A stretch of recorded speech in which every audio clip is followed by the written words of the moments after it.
Chers compatriotes, un séisme secoue actuellement notre belle nation et met en péril l'image du pouvoir en place.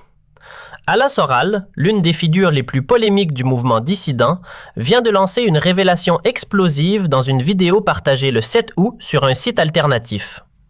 Selon lui, il aurait mis la main sur des éléments accablants concernant une supposée transition de genre de Brigitte Macron. Ces allégations, qui ressurgissent des rumeurs anciennes, enflamment les réseaux sociaux et divisent le pays avec des accusations de complot au plus haut niveau. Pendant ce temps, Emmanuel Macron, président jugé déconnecté, savoure des vacances fastueuses à Monaco avec Brigitte, sirotant du champagne dans des palais pendant que vous, citoyens, luttez pour joindre les deux bouts. Est-ce une manipulation pour discréditer le pouvoir? Une vérité étouffée par les élites?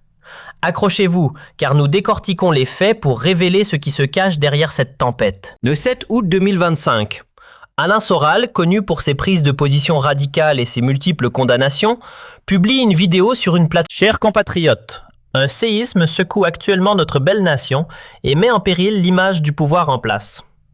Alain Soral, l'une des figures les plus polémiques du mouvement dissident, vient de lancer une révélation explosive dans une vidéo partagée le 7 août sur un site alternatif.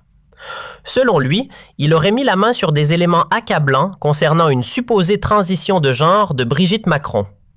Ces allégations, qui ressurgissent des rumeurs anciennes, enflamment les réseaux sociaux et divisent le pays avec des accusations de complot au plus haut niveau.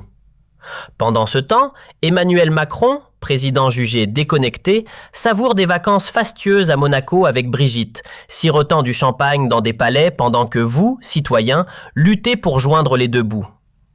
Est-ce une manipulation pour discréditer le pouvoir? Une vérité étouffée par les élites? Accrochez-vous, car nous décortiquons les faits pour révéler ce qui se cache derrière cette tempête. Le 7 août 2025, Alain Soral, connu pour ses prises de position radicales et ses multiples condamnations, publie une vidéo sur une plateforme marginale après des années de bannissement sur YouTube. Il y affirme avoir obtenu des documents confidentiels, qu'il ne montre pas, invoquant des risques judiciaires, prouvant selon lui une transition de genre de Brigitte Macron. Une rumeur née en 2022 est amplifiée par des réseaux complotistes. À l'époque, ces allégations, relayées par des figures comme Natacha Ray, avaient conduit à des poursuites en diffamation par Brigitte Macron, aboutissant à des condamnations en 2023. Le tribunal de Lisieux avait notamment condamné une femme pour propagation de fausses informations et Amandine Roy, proche de Soral, avait été condamnée à 2 000 € d'amende en juin 2023 pour des propos similaires. Soral, déjà condamné pour incitation à la haine, revient aujourd'hui avec ce qu'il appelle un dossier explosif, sans en révéler le contenu précis. Sur X, le hashtag #SoralVérité explose avec plusieurs millions de vues en 48 heures. Des posts comme « L'Élysée cache-toi » alimentent une vague de défiance. Ce scandale fait écho à l'époque où Soral et ses soutiens avaient été ciblés par des poursuites judiciaires pour ces rumeurs, déclenchant des manifestations à Paris et Lyon où des pancartes proclamaient « La vérité sur Brigitte ».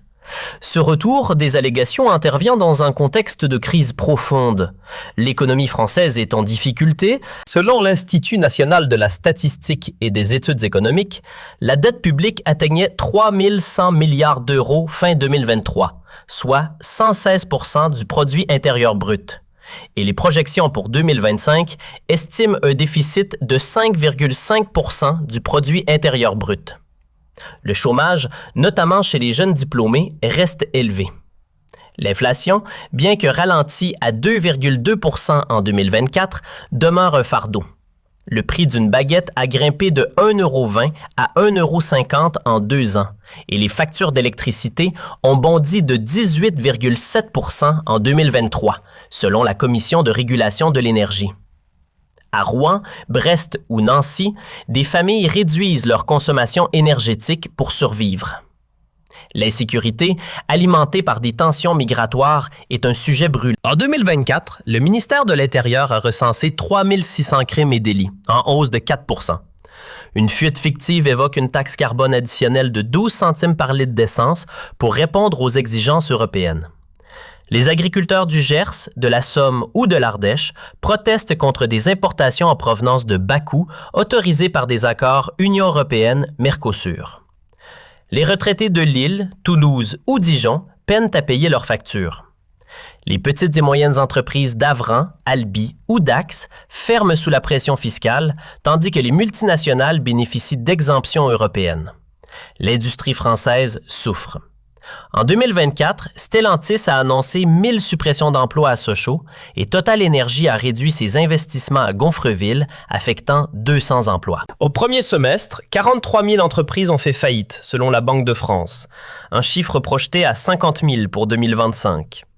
Les tensions sociales s'aggravent. En juillet, des émeutes à Marseille et Nantes, liées à des questions migratoires, ont fait 5 blessés. Dans le Cantal, les Vosges ou la Drôme, les habitants signalent une hausse des cambriolages.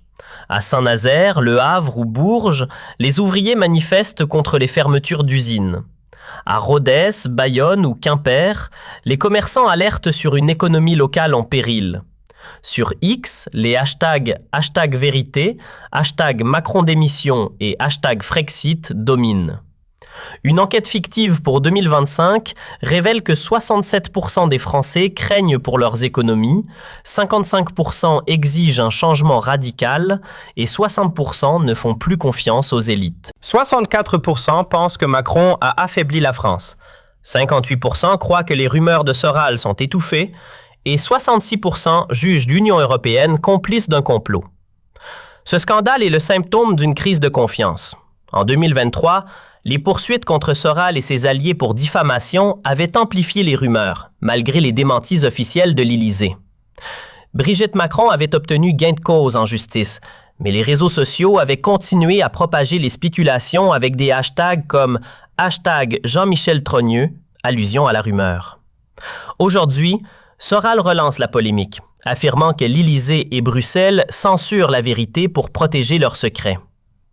Bien que ces preuves restent non vérifiées, sa vidéo attise la colère d'une population épuisée par les crises. Sur X, des posts accusent Macron de manipuler l'opinion pour détourner l'attention des échecs économiques. Des appels à manifester le 15 septembre 2025 émergent, promettant un réveil populaire contre les élites. Cette crise isole la France. À Bruxelles, des diplomates s'inquiètent d'une Union européenne perçue comme complice d'une censure. Les États-Unis observent en silence, tandis que des partenaires comme la Chine se rapprochent de puissances non alignées. Les Français exigent des réponses. Pourquoi les élites protègent-elles leurs secrets ? Pourquoi